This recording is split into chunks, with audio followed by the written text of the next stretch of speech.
دیکھیں وہ جو ثواب ہے، میں ابھی آپ کو ایک وضاحت کروں.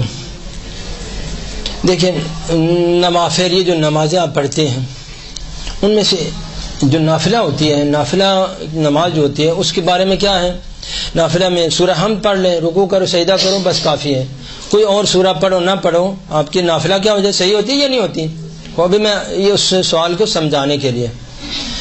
لیکن اگر کوئی شخص نافلہ صبح کو اس طرح سے پڑھے، پیغمبر اکرم کی حدیث ہے کہ اگر کوئی شخص نافلہ صبح کو اس طرح سے پڑھے کہ پہلی رکعت میں سورہ کافرون اور دوسری رکعت میں 3 مرتبہ قل هو اللہ احد، سمجھ آگے نا؟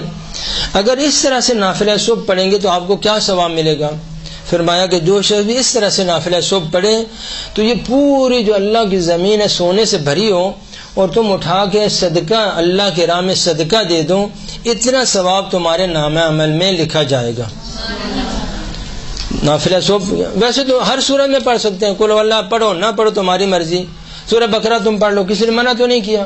سورہ یاسین پڑھ لو، لیکن سورہ یاسین بھی پڑھو گے وہ ثواب نہیں ملے گا.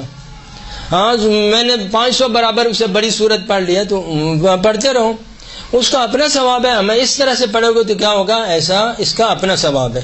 اب آپ وہ سورہ نہیں پڑھتے، اب دونوں ویسے پڑھ لیتے ہیں، دونوں رکعت میں قل اللہ پڑھ لیتے ہیں، تو آپ کو کیا وہ ثواب نہیں ملے گا، عام 2 رکعت پڑھنے کا ثواب ہوگا.